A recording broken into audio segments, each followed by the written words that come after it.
Hello and welcome to another tutorial of Madhubani painting just for the beginners, where we make a complete painting of Buddha today.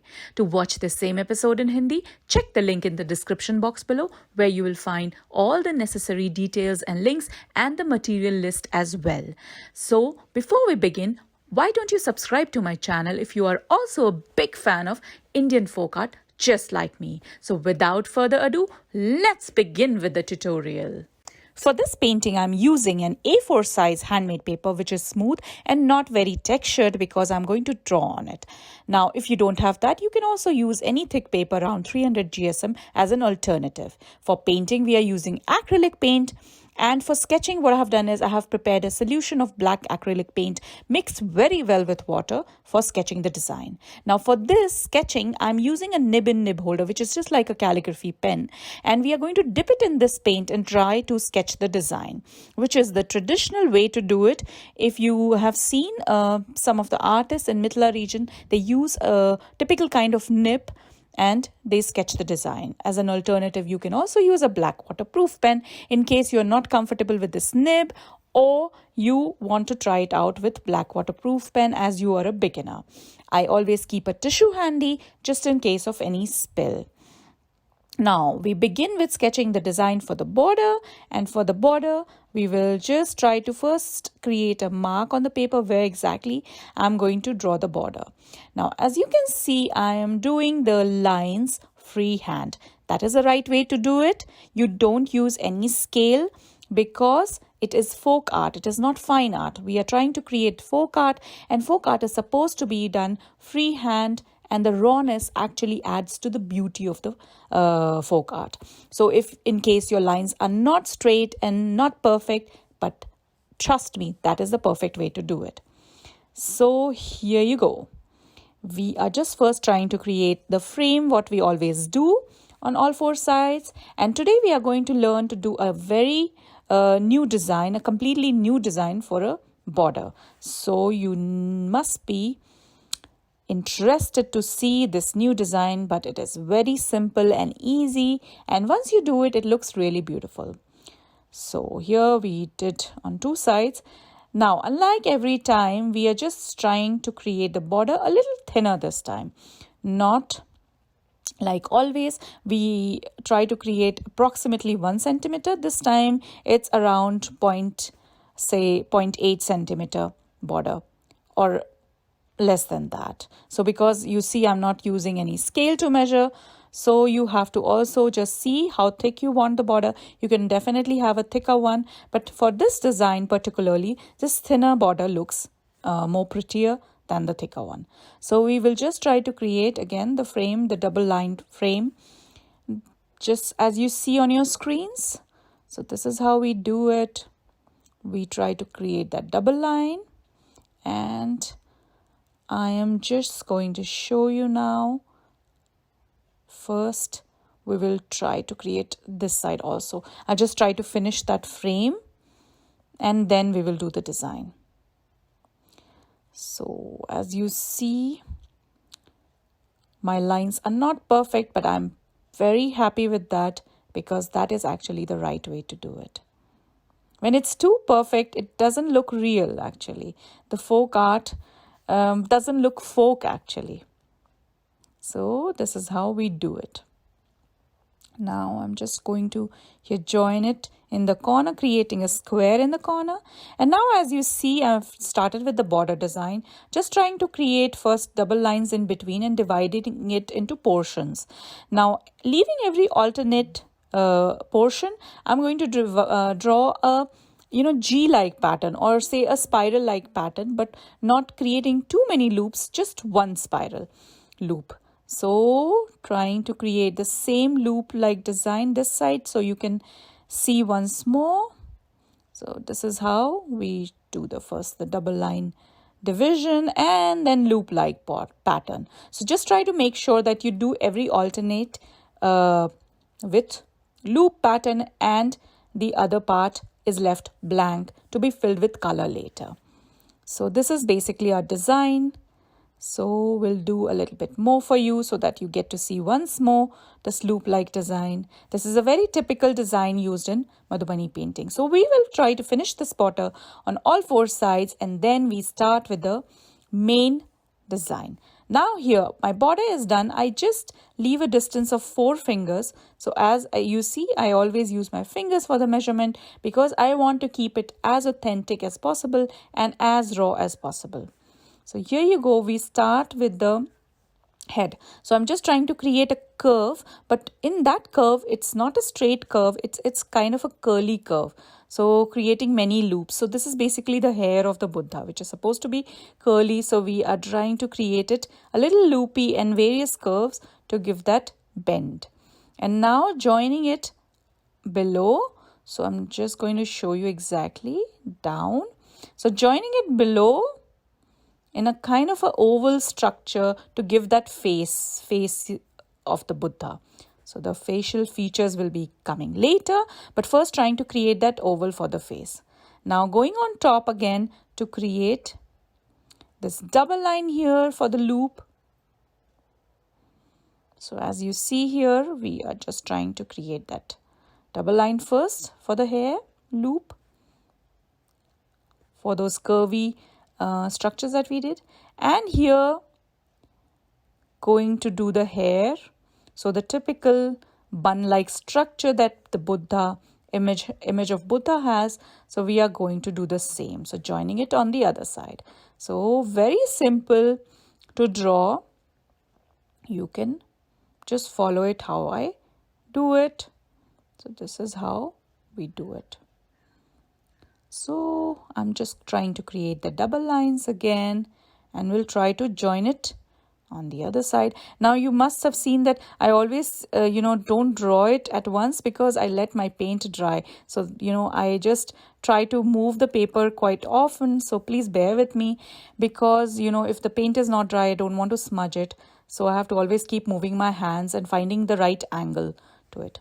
Now this long elongated ear, which the typical image of Buddha we see. So we are trying to create the same, just the style is different. It is Madhubani style. So this is again, we are trying to create the double lines. So as I say earlier, also many times in my videos, that these double lines are basically to highlight the colors. And this is one typical style of Madhubani painting. So we will do it here on the other side, also the same here. So I'll just try to move it again because the paint on that side is not dry. So I have to just be careful so that I don't smudge. What you guys can do is let the paint dry and keep it for some time and then try to draw further if you are using this nib and acrylic paint. So here you go. So we are almost done with the ears on both sides. And now we will just try to create here a kind of a band on the top of the hair. So here again, double lines. So here you go. And then I'm going to create those spiral designs inside this hair area, wherever we created that hair, to add to that curl, to give that texture of that curl. So this is what we are going to create here. So here you go. We are just trying to create those spirals. So this is a very typical design. You might have seen it multiple times used for Buddha. And we are going to repeat the same. So I'll cover this entirely with these spirals here. So we move on and we try to create the facial features, starting with the eyebrows and extending it below, as you see here, into the nose. So this is also one way, you can learn how to create the front facial features in any Madhubani painting where you are creating a human facial feature. This is one way to do it. Now the eyelid, as you see here, have shaded with fine lines. So this is because Buddha has his eye half closed in this picture that I'm depicting here. And this is what I'm going to do it with those shaded eyelids. It also has that element of Madhubani painting, and it's also conveying that message that his eyes are half closed. He's probably, in meditation. So that's what I'm trying to create here. So similarly we do for the other eyes, and it's also just like Madhubani paintings, it is big and bold. Now trying to create the lips here. Now you see above the lips there's a little bit spill of paint. That is fine. I'm not worried about it because we are going to later cover it with paint. So if this happens to you, don't get worried. Now I created a little bit design in the ears, so I repeat it also in the other part, and here on top a little spiral on his head. Now before we move on with the neck and the shoulder that we are going to create for this Buddha, we try to create some floral pattern here. So as you see here, we try to create 1 or 2 flowers here, and as I say that I always try to create some nice designs, interesting patterns in my paintings. So that is what I'm going to show you here. So just trying to not make a painting, but I always try to tell a story through my painting. Then it becomes more interesting and captivating for a person who is looking at your work. So you can also add these elements, and this makes actually the painting very interesting according to me. So if you wish, you can also add this, and this looks actually really good afterwards when we fill in colors, and it makes the painting more interesting. So moving on, now we create the neck and the shoulders very easily, just joining it as curves. So here you go, again doing the double lines, and as you saw here also for the flowers, we did for the petals mostly double lines here in the neck a little bit, and now again here the double line trying to create. Now as you see, we are trying to create that Buddha is dressed in a robe that he has, and these has those layer like structure. So we are just trying to create those lines to show it, and we will just try to create those parallel lines and do those fine lines to add that element of Madhubani.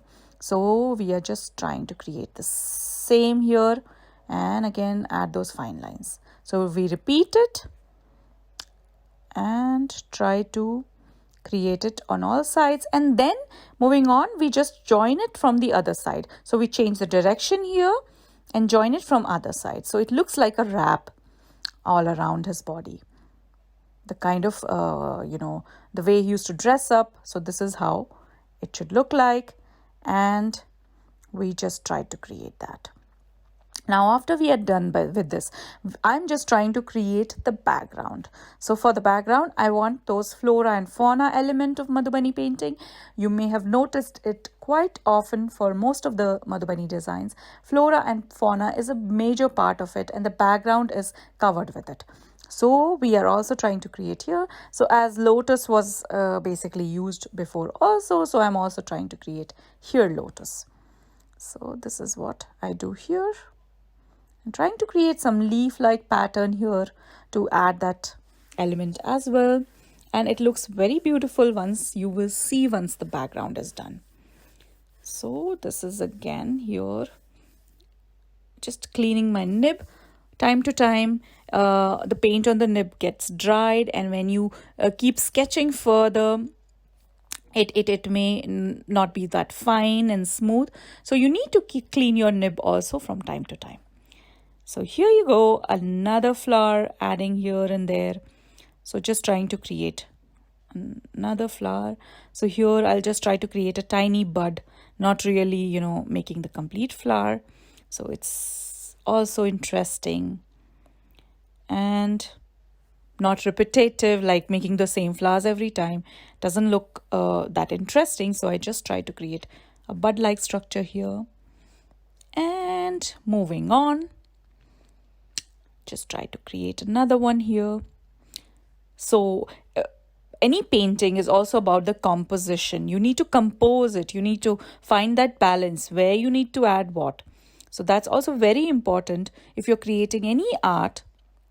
That's one element. So you need to also think and plan what you're going to add here and what should come here. So that is one art, one very important element, how to create an art. So we are almost done with the sketch, and I'll put it for you guys where you can have a closer look to the entire sketch. And we just add few more elements, those leaves And here also, just to show you what we are going to do. So guys, this is how the sketch looks like. My sketch has turned out nice, and now is the time to fill in colors. So we begin with orange. Now the whole robe thing that I have here, I'm going to fill it with orange.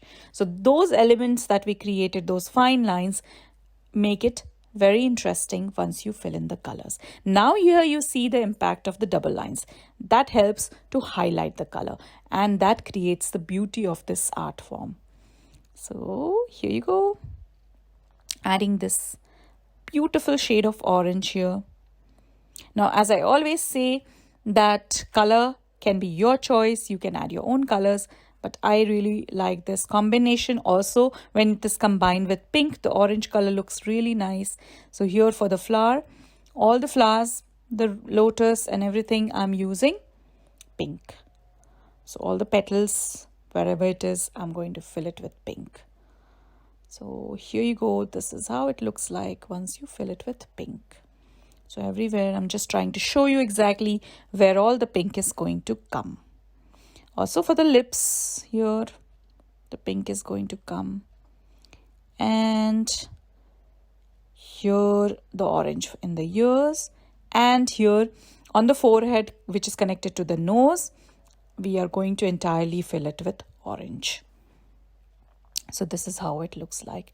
So you guys asked me how to connect with me earlier. So you can always follow me on Instagram, and you can send me a message, DM me and talk to me, and we can you can ask me anything and then we can talk. So you can get in touch with me on my Instagram handle, which is at @Dattanushri. Now, as you saw, I used the pink also for the border. And now I have, for the background, this is very interesting. Here I'm using a wash of purple paint. Now, what I mean by the wash of purple paint is that I add a lot of water in purple paint and make it very thin, because I don't want the background to be that perfect. It is fine if it's patchy. I just need a little tint of that purple color as the background, because there I'm going to later fill it with a design. So my next color is olive green, which I'm using for the stems here in the corner of the border and the leaves. So here, not exactly for the stem I used, but that, structure that I created, that kind of a bud-like structure which I created with the lotus plant, there I used, and for the leaves. Now here for the leaves, I'm not covering it completely with green, but I'm creating an interesting pattern with green and white. We move on with the brown, which is our next color for the stem and for the face of Buddha. So we cover his face with brown. So every time when you fill in color, there's one more tip from my side, which is like, if it is patchy, you don't need to worry. You can always double coat it and make it less patchier. Now here I just created those, first a line with my paintbrush, because I thought that that white line will create an impact, and that looks actually very good afterwards. Now my background is done. The painting is completely dry. I start with the background now. So here I start with the background design, and this is a typical design that I quite often use with my paintings, and it looks actually very nice once it is done.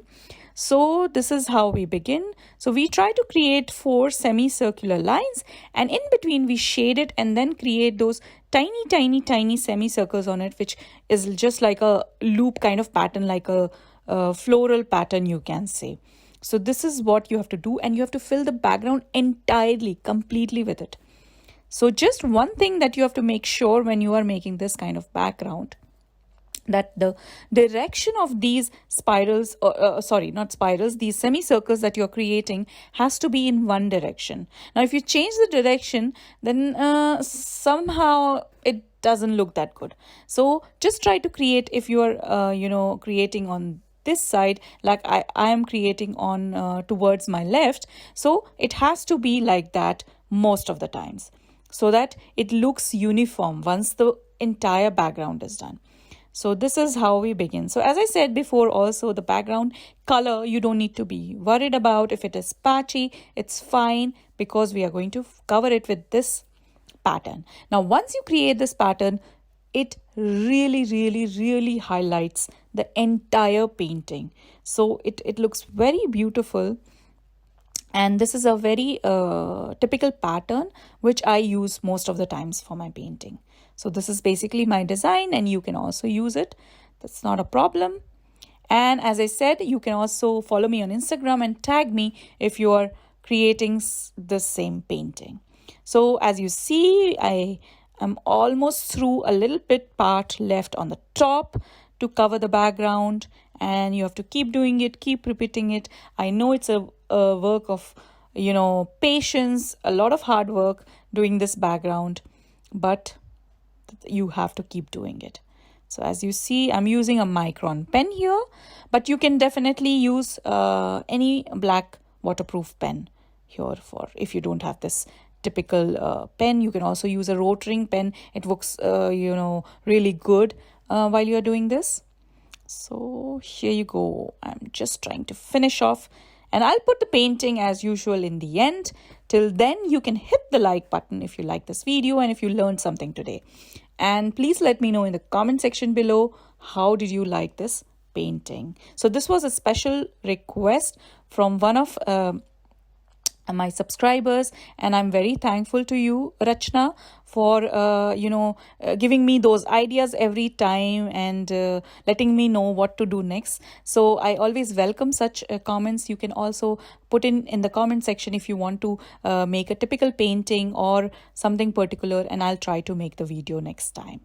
So thank you guys so much. Thank you so much for always, sending your positive vibes to me and keeping me motivated to do more and more videos. So we will see you very soon with another nice and interesting tutorial, and try to create something new every time.